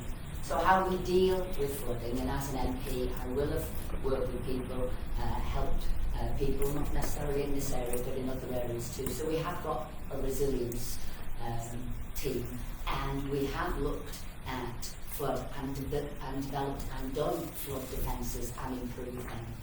And the support we give, and there is extra support with insurance companies if people need it in certain areas at a certain time. So all of that we've got to get right.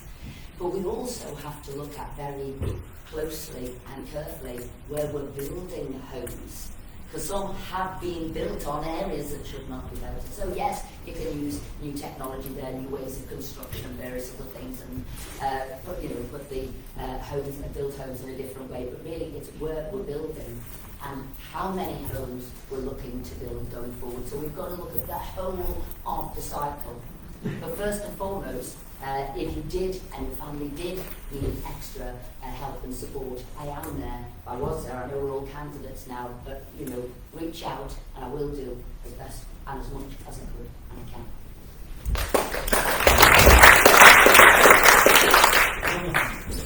Yes, hi Alice. There are a few occasions where you can make a direct link between an individual's bad experience, yours, and what your MP can do. And I'm going to make this now. Did you know that the High Court has twice, not once, but twice decided that the government's net zero carbon plan, which produces the extra water that flows into your house and produces, is unlawful? They presented the plan last year to the High Court. High Court threw it out. They came back with what they thought was an improved plan. The High Court has thrown it out. So there is a direct link between the suffering that you and your family had and what politicians should be doing at Westminster. And as your MP, one of my highest priorities will be to make sure that the Liberal Democrats influence the process, to make sure that we finally get a legal, not an unlawful, net zero carbon plan. In the meantime, it's going to be really important, as my colleagues have been saying, to invest in mitigation and prevention. I gather that what you can do upstream in rivers is really vital, even more vital sometimes than flood defences. Flood defences is clearly a second issue as well, and those things are going to need a lot of money in order to solve them rapidly.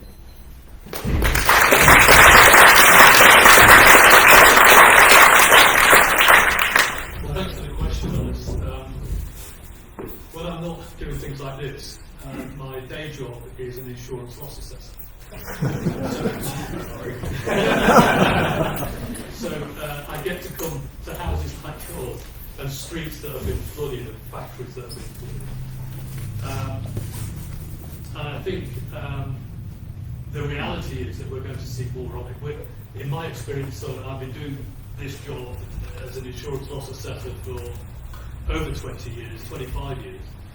And when I first started, I can remember every 4 or 5 years there'd be a major flooding incident somewhere in the country. It would go off to Wakefield or would go to Carlisle or somewhere. There's been a reason it's been flooded, hundreds of houses flooded. And now it's got to the point where there's 4 or 5 incidents a year and more, and it doesn't even register anymore as being an extreme event. It's just become commonplace, and I think adaptation has been mentioned, which is very important. I'll just give you one very quick example.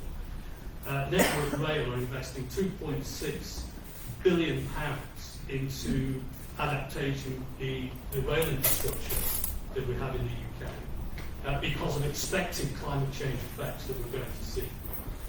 Normally when you invest £2 or £3 billion into something, you look to get a return. There'll be no return on that. That's just to keep the infrastructure that we've got in place. And the way to look at this is, we've burnt the oil, we've burnt the gas, we've burnt the coal, which built the railways in the first place. Now we have to pay the bill. So we need to get on and adapt our infrastructure and people's houses to the effects of what the climate change.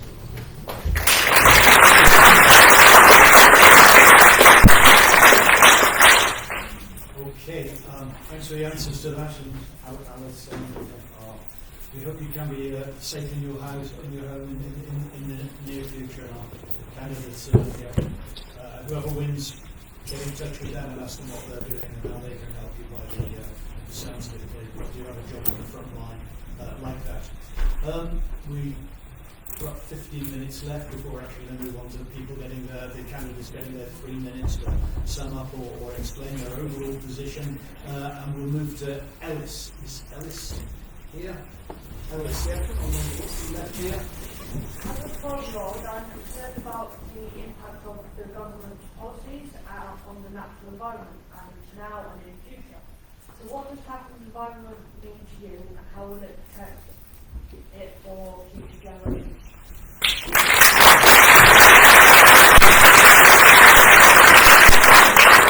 What does environment mean to you, and how will you protect it for future generations? Yes, I think this is, if it's okay to you, as on this. Well, it is the environment which you are, you live, you want to be in, you want to make sure that you retain that. And that's why I talk about what the Conservative government, a government that is about conservation, has done. When I talk about the trees and the tree planting, when I talk about our Blue Belt programme, which is the world's largest marine protection network, we're leading the way in that. When I talked about the bans that we did on plastics, whether those were wet wipes, whether those were micro plastics, these are the things that we've done to protect our natural environment, because we do want to make sure that we live in a place we want to, that we feel happy in, somewhere that we feel is wholesome, somewhere that feels healthy, and all of these things are a part of it. The air that we breathe, the water that we drink, the trees that we see, and all of that is vital for our natural environment. And this government has done a lot, and like I said, has led the way, whether it is water, trees, marines, plastic reduction, and we should be proud of what this country has done and set the standard for a lot of the rest of the world. Thank you. Jonathan. Thank you for your question. Earlier this year, when I was out leafleting and canvassing, a young man ran after me on the street, and I thought, oh, crikey, what's going to happen now? And in fact, what he wanted to say to me was, Mr. Smith, you've campaigned to make sure houses aren't built on the precious environment just off Longridge and Knutsford. I don't know if you know the area, but anyway. What about young people? They need houses. And I thought that was an absolutely right challenge. How can I stand and, as I've done and worked extremely hard on that and other issues to protect the environment in Tatton, but at the same time answer the question from you and others of your generation to say, but we need houses. And the only, what I would say to you is, I felt with Longreach that the arguments were so strong to protect the environment. It was so precious. Rewilded for 50 years, it was right to do that. But with the Bluebell development north of Knutsford, I know Knutsford again, it was, I objected, but not on environmental grounds. I objected to that housing on infrastructure grounds because there aren't enough doctors, not enough schools, and so on and so forth. So I think I've got a good record of defending and protecting the environment where I have to, but also recognising that people, young people in particular, need houses. Bluebell has gone ahead. I just hope that the infrastructure is going to be available when the new people come in.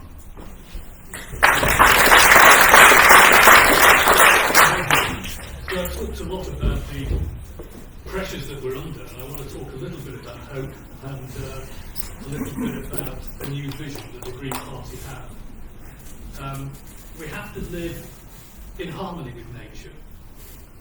We have to live good, well-meaningful lives, which I think we can do, in communities, and cover all our needs. But we can't do that if we just prioritise market force-led capitalism.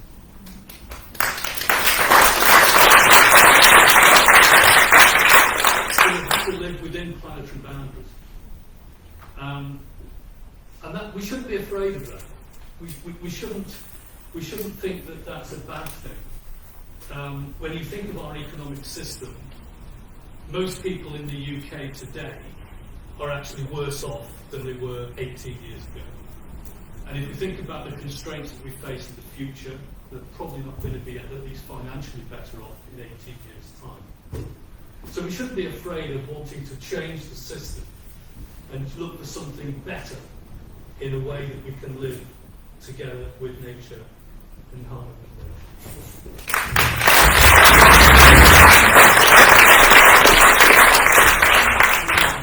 Thanks, Ellis, for your question.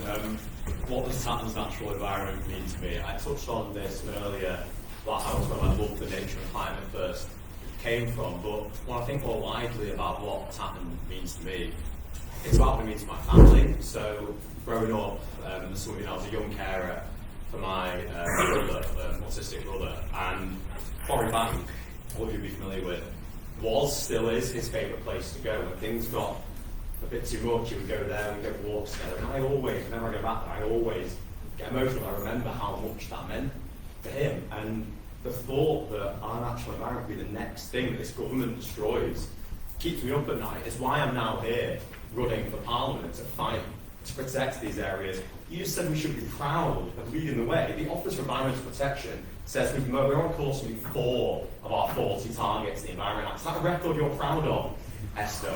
It shouldn't.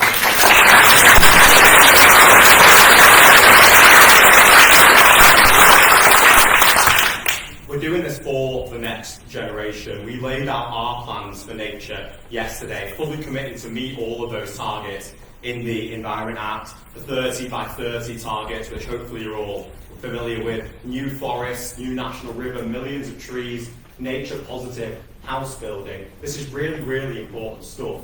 And it matters to people, not just for the nature stuff, but what it means for our families and for the people who are going to be growing up there. And I will fight to protect our area.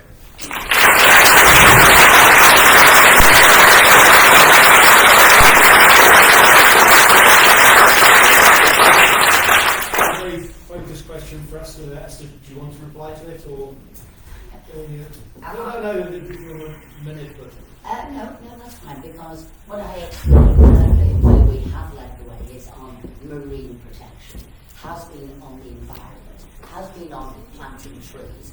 And I'll tell you another thing, if we really care about the planet, because we talked about where houses should and should not be built. It's only the Conservative Party that's going to protect green belt and green spaces. Labour wants to build all over everything. So when we talk about it, when you're not in office, it's a very different. And equally, with high speed 2, one of the biggest things that I've put in to protect our natural environment, working with the local villages to stop it. And you look at all the concrete that would have been used in that, the steel that would have been used in that, an unnecessary development, which was a Labour idea in 2004. How much labour will bring that to destroy our environment? So please, talk is cheap, action is important.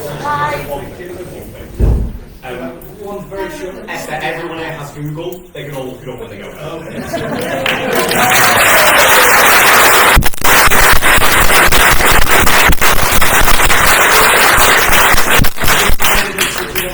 And I would ask you please to do that and see which MP made sure you didn't have HS2 here against the forces of Labour and everybody else. So please do use Google. Okay, thank you. Please do use Google. Thanks, Esther. So we use Google on that. To move on, I think to what's going to be our final question before we actually move on to giving each of the candidates 3 minutes to sum up what they want to say overall, maybe look at some of these contentious and more recent issues that we've been covering there. Let's move on to Olivia Partington. Is Olivia? Oh, yeah, Olivia. Climate change has a communication problem. Studies have shown most people find it aggressive, condescending, patronising and depressing, whilst only 1% find it energising and uplifting, which is what it should be. When was the last time you got your climate communication wrong, or you changed the way you approach it? And I'd love to hear what you learned.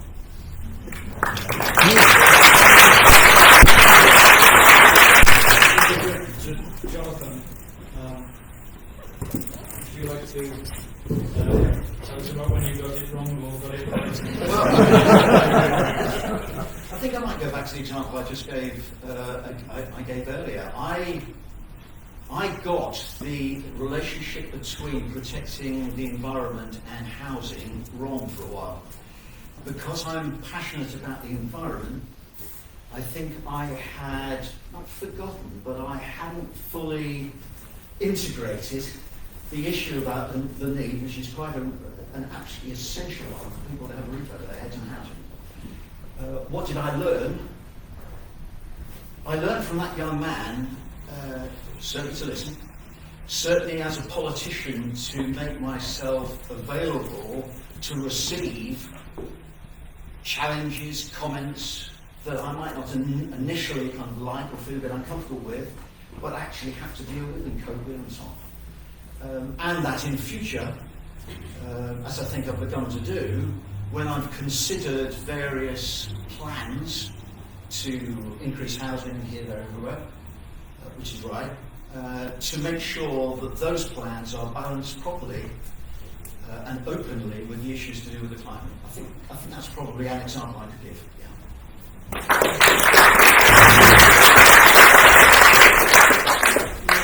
Thank you for the question.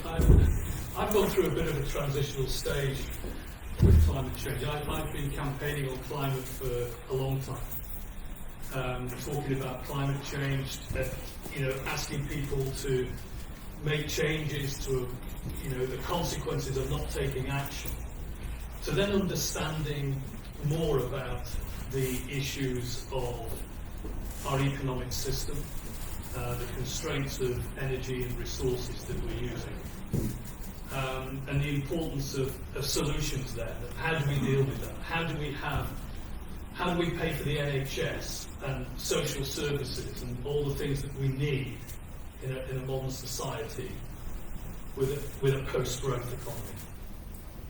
And that's really interesting. And there's people, I'm trying to remember his name, Anassi. There's a professor in Amsterdam. There's the city of Barcelona, Lausanne in Switzerland, Kate Rayworth, who some of you may have heard, working with Professor Sir David King in Cambridge, and they're looking at this. This isn't just wishful thinking. This is the future reality, which is very well understood in the scientific community. We need to get the messaging out in society, and we need to ask for more from our politicians to deliver.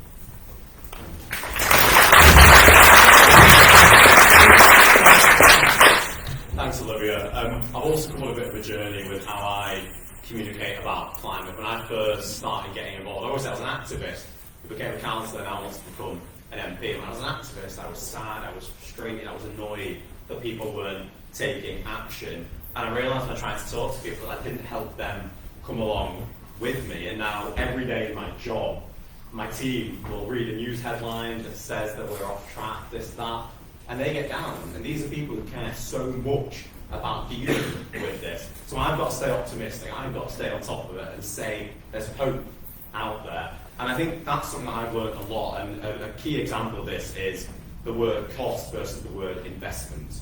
We'll always hear people on media talking about the cost of reaching net zero. Well, the cost of not zero, of not reaching it, is so much bigger. The Office of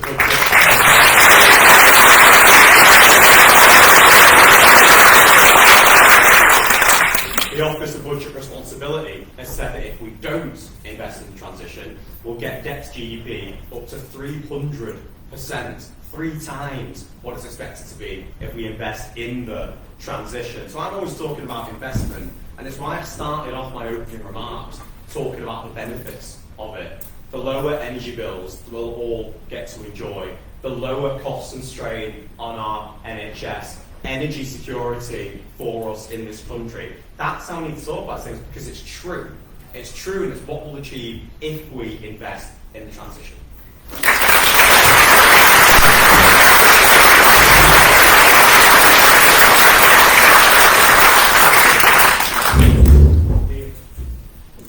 think the thing about politics, lots of people are looking to get to the same place. It's how you get there and how you're going to support everybody to get there.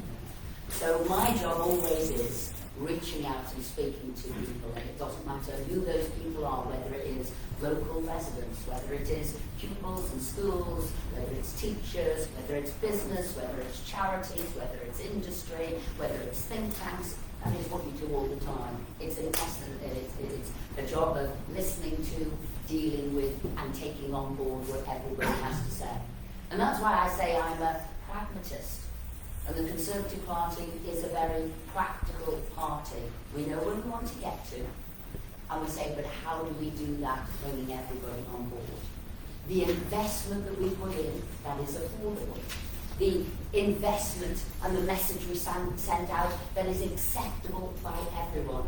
So that is a journey we're on. So we all want to get to the right place, a place that is a net zero place. It's just how we do it. On the journey we go on it, not talking about stuff, but actually have you got the infrastructure, have you got the technology, have you got the support, and have you got the money? So it's consensus is what I deal with and do, and hopefully deliver every day. But go into battle, which is what I do for everybody every day, and for the citizens of here in town. Thanks very much. Okay, we're going to go into giving 3 minutes to each of the candidates if they want to round off what they've been talking about, give us a summary, or talk about issues that we perhaps haven't asked them on. Can we start with Nigel with you, if that's okay? It's your turn to start. Well, yeah, what about nuclear power? Nobody mentioned that. Okay, well, nuclear power's on the table if you want to talk I'm about happy to talk to you about that later. I'd just like to start with, well, we've had 14 years of listening to the Conservative Party on nature and climate change. And I think we've clearly made our decision in this election what we think of it. I'm really disappointed in the other major party, in the Labour Party. They did have a £28 billion per year pledge of a green transition. That's been reduced to an £8.3 billion pledge over 5 years. And that just shows the priority of the Labour Party and their commitment to this green transition that we need to make. We're forced in our country with a first past the post voting system which pushes people into tactical voting. We're not going to change anything if we vote for the second party or the third party to try and replace the fourth party. That isn't democracy. That's madness. The only way that we can influence the change that we do need to see is to vote with the courage of your convictions and vote for the policies that make sense. If you look at Friends of the Earth information, they've done an independent assessment of everyone's environmental policies. And you'll find that the Green Party policy is way up in front, followed by the Lib Dems. Then it's the disappointing Labour Party, trailed by the Conservative Party.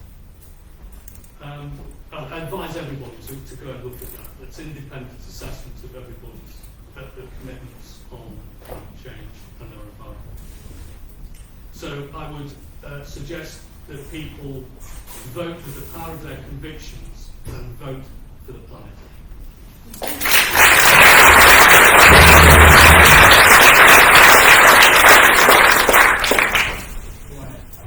14 years they've had to sort out the Hustings. When you were talking about what you're going to do for water loss, I was just thinking, well, why haven't you already done it? We've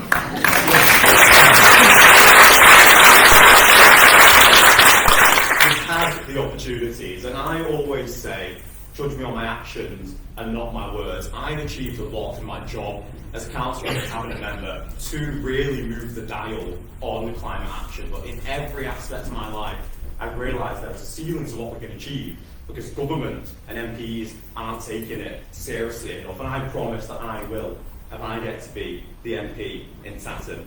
How we get there, again, it's not just about the direction, the way we get to, it's about that journey. If we emit more now, we'll have more that we need to adapt in the future. You're telling me about consensus, the U-turns, specifically about electric vehicles. You managed to unite Ford Motors, all the scientists across the UK and the experts in saying that it was a ridiculous thing to do for our government to reverse that because of the impact on the economy. So I don't know which experts you were listening to on that. This is my life. I dedicate every single day to work on this. And I started off by saying it's the most important issue facing us. It's because it links to everything else. If we insulate our homes, we make savings in the NHS. The government's own assessment, for every pound in social housing decard, you save 40 odd pence in NHS costs. It supports our housing. If we build nature positive housing, if we don't get this right, we don't get anything else right.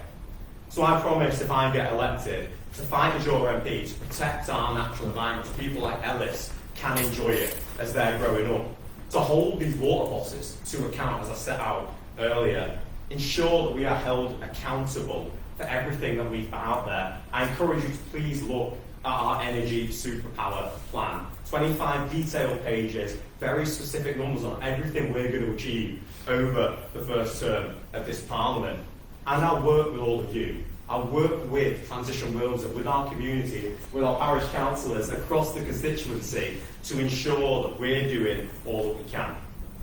If you look at the polls here in Tatton, for the first ever time we can get a Labour MP. It's a two-horse race between me and Esther. And if this is what you care about the most, I hope you've seen today which one of us will really champion this as your MP. Thank you.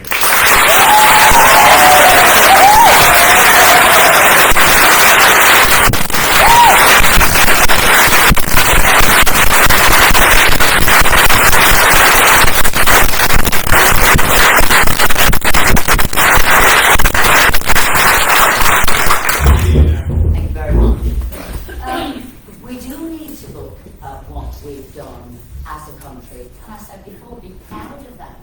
Since the 1990s to now, we are in leading the industrial world, and we have reduced our carbon emissions by 50%. We might only be 1% we might only be 1% of global emissions, but we have led the way in what we're doing. And I think we should be proud of that. And I said that we need to, maybe, work globally to look at places like China where it's gone up 300%, India where it's gone up 100%, and use our persuasion to try and maybe make them reduce their carbon emissions as much as we've done. And we have supported 400,000 skilled jobs in this new technology. I'm looking at achieving a record in 2022 for energy generation in both onshore and offshore. That's what we've been doing in getting our energy security, and also reducing our reliance on coal as a fuel source by 86% between 2010 and 2024. So we have been leading the way. Like I said, we should be proud of that. But what I will say, you don't stop there. You do say, what else can we do next? How further can we go? What can we do to make sure we're at the forefront? And that is something I'm proud of. But when I did smile slightly when we talked about U-turns. Rishi Sunak slowed the speed with which we were banning oil and petrol cars. I agree with what he did there, because he did that so we don't push people into poverty and demand set dates that we can't achieve. But please, Keir Starmer doesn't know what he's doing about his 28 billion green growth plan. Maybe he's going to do it, maybe he's not. Nigel mentioned that. Also, renationalisation Labour is going to do, maybe they are, maybe they're not. Student fees, they were going to get rid of them and now they've got them back. So when we talk about U-turns, the Labour Party has done more U-turns than any. In fact, nobody knows what the Labour Party stand for. But I know what I stand for, standing up for the people of Tatton, which I've done relentlessly since 2017, and I will continue to do. I work with parish councils, I work with local councils, I work with community groups, I work with schools, I work with business, and I have championed the area, and I will continue to do so, because that is what is important to me. And when I came into government, the first job I did was in the Department of Work and Pensions. And you know what? The economy has been crashed in 2010. And what did we do? Get the country back on its feet and get 1,000 more people into jobs each and every day, getting record employment. That is what I will always do, work for the people who elected me. And that is what I've always sought to do. A child who was in care who went to the cabinet table, because I believe, and our party believes, in extending opportunities for all. Environment, financially, education, opportunities for every side. Thank you. That's just your 3 minutes now. Ryan, with due respect, I think it's somewhat arrogant to tell Tatton that it's a two-horse race. This is not a two-horse race. I'm not here to observe a bun fight between the Reds and the Blues. I'm here because I represent a serious, intelligent, liberal, democratic party with a proud track record on the environment. I have a mission statement. You might say, I've got a mission statement for my campaign and I'll apply it to the environment. What I say is, my mission is to bring competence, compassion, integrity and service back to politics for Tatton and for the country. Competence, it's incompetence of a government to be found to have had their national carbon plan found unlawful, not once, but twice by the High Court. That's incompetence. It's not compassionate not to worry about the effects on people, particularly the less fortunate people, of the transition between where we're at now and where we need to go. So the public authorities, the government, the local authorities are going to need to make sure that for the environment, a huge amount is put in to make sure that nobody misses out on this transition. Integrity, I will tell you as it is. Service, because I wouldn't be your MP for my own personal gain at all. No second job, no freebies. I would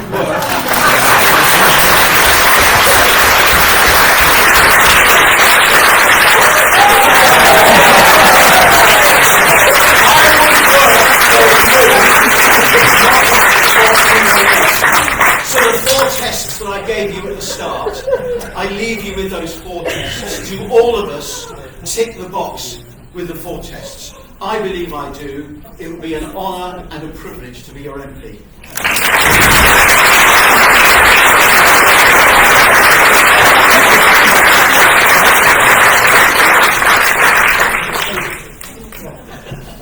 Thanks very much, all 4 candidates, for taking part in the discussions that we've had so energetically, for focusing on the questions and for not talking over each other. I mean, I hope you've all learned a lot about the issues, about the candidates, about the parties, about comparative records that they've talked about. I hope you've enjoyed this afternoon. For me, it's actually, my spirits are lifted a bit, because over the last several years I've felt that British democracy is weakening, that our democracy is threatened, and that our institutions are threatened, and that the people in Parliament and the candidates that stand for Parliament have actually weakened over the years. But I'm actually pleased to see there are 4 people who will turn up on a Saturday afternoon to discuss these issues in detail.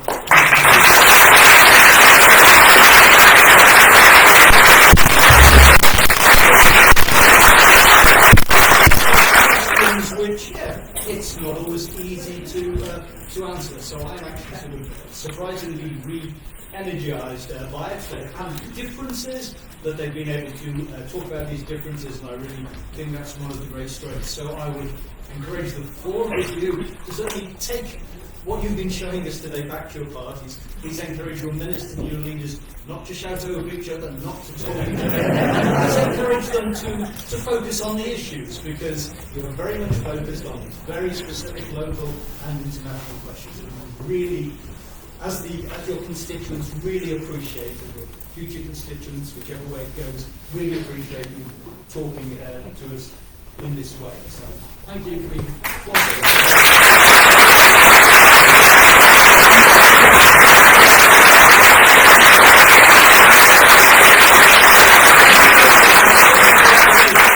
Lisa for doing an incredible